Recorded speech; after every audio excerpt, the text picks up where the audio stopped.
So, Amy Rose, I did a video on the characterization of Amy Rose, and looking back on that video, it's not great. I go off track a lot.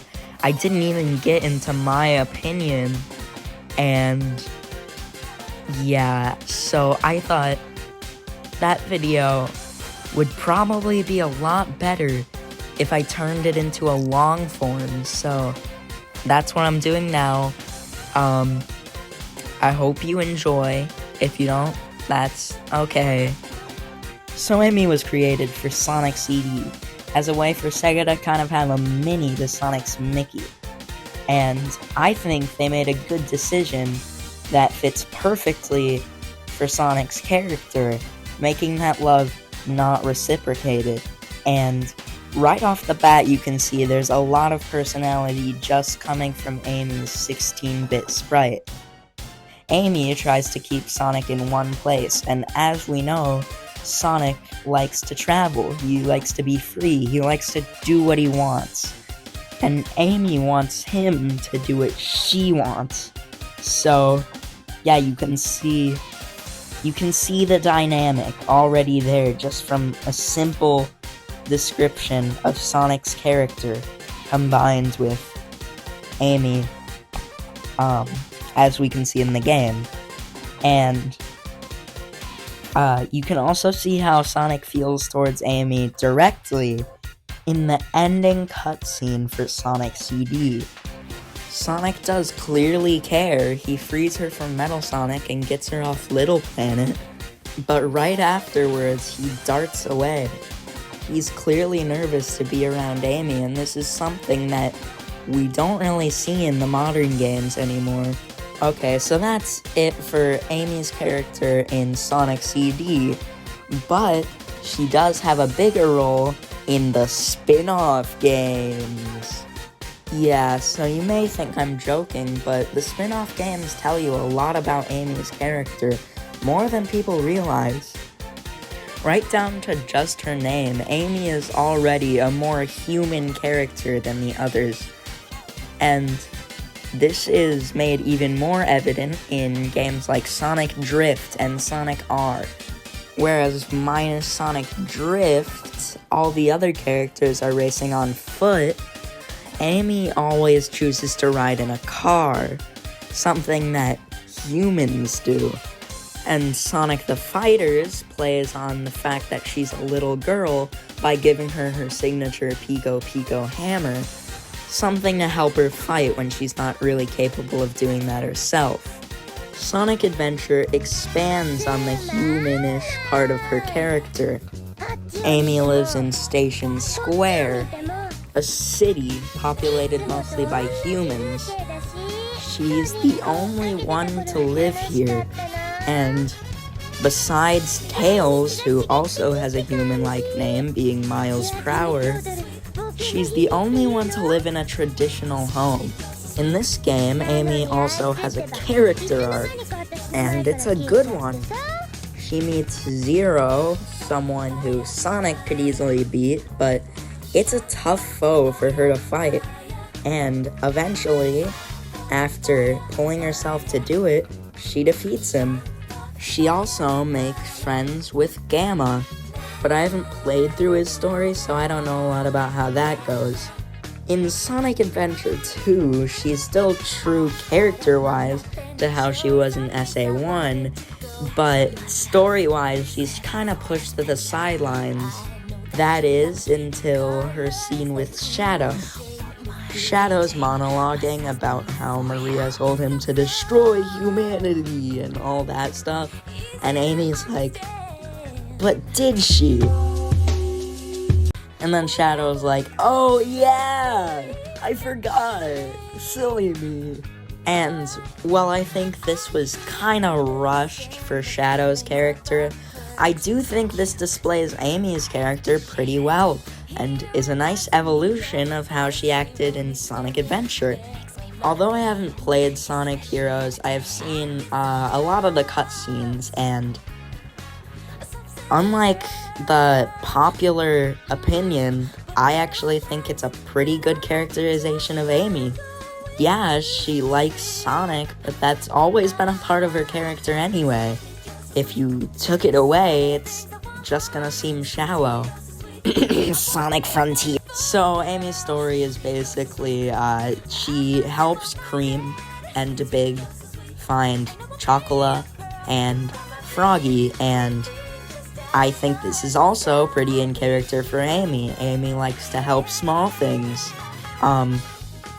and Shadow, so yeah, it works. Amy cares about her friends. She likes helping people. She likes Sonic. That got 10 out of 10 characterization. It hits all the nails. As for Sonic 06, I've never played it, seen some cutscenes, and it looks like she's characterized well. I think now is a perfect way to segue into the modern era, as I'll call it. I know a lot of people like to call it the meta era, but I don't want to be so dismissive because there are things from this era that I think work, and unfortunately, the characterization is not one of them. So, Sonic Lost World, Amy likes Sonic. Sonic Boom, Amy likes feelings. Sonic Forces, Amy likes computers. And now, we're gonna move on to everyone's favorite, Ian Flynn. If you know me well enough, you know that I don't like Ian Flynn. Bad writer, bad Sonic writer. And I wish I could say he gets Amy right. He does Amy worse than Pontac and Grab. At least in Sonic Lost World, Amy actually liked Sonic. Now, Amy is supposed to be some independent woman who don't need no man, and likes the world, I guess. Yeah, she shows no signs of liking Sonic. I see a lot of people pointing to the IDW comics and saying it's the ideal Sonic and Amy relationship, and I really disagree. Sonic and Amy just talk like remember Sonic CD. Sonic was uncomfortable around Amy. Amy had like an over obsession with Sonic. Okay, great. Sonic Frontiers, the IDW comics. Yeah, Amy still likes Sonic a little bit, but Sonic is completely comfortable with Amy. Amy is the leader of the Resistance for some reason. That's not how it was in Sonic Forces, and the story of that game isn't even good. And you could say, oh, Knuckles must have just, stepped down from the role. Amy is more competent. It's character development. But no, it's not. There is no development there. It's rewriting history. And Ian Flynn likes to rewrite history. Sonic Generations, that got a rewrite. It went from no story to a bad story. Amy in that game is one of the only things that they changed about the cutscenes. They changed Amy trying to give Sonic a hug to Amy trying to give Sonic cupcakes, and they changed Amy pushing Knuckles into a tree into just nudging Knuckles back a little bit. And the first one, yeah, I guess that's kind of in character for Amy. I can't really argue with that. I do think they shouldn't really change it. I mean, that's how that game was. But the Knuckles thing, I mean, yeah, Amy's not that strong. She couldn't have hit Knuckles into a tree. But that's not why they changed it. And I know why they changed it. they didn't want Amy to seem like a bad person, and Ian Flynn doesn't want Amy to have any flaws. You can trace this back to the Archie comics. Now, I haven't read the Archie comics, but from what I've seen, Amy is in a leadership role. She's, patrolling people or whatever. Same thing, they made Amy the leader of the Resistance in the IDW comics, like I said earlier.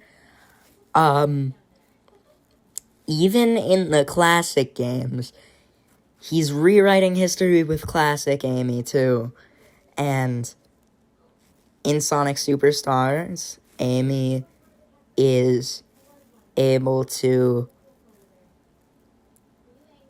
be just as strong as Knuckles, apparently, because Amy is just as strong as the person whose whole thing is being strong, and is just as fast as Sonic, and can curl into a ball, which is something that even modern Amy was shown to not be able to do in Sonic Advanced 1, so don't know why they changed that, but that isn't really the fault of Sonic Superstars. The point is that Amy is now just shown to be like one of the guys. She's just as strong as Knuckles, just as fast as Sonic, a perfectly competent, independent woman. Never seen one of those before. And but Altered. I never liked Amy. Amy was annoying. Then you never liked Amy. There's no reason to change a character that people actually liked just for people who thought they were annoying. That's rewriting history, as I said earlier, and, just deal with it. You don't like the character. It's not that deep.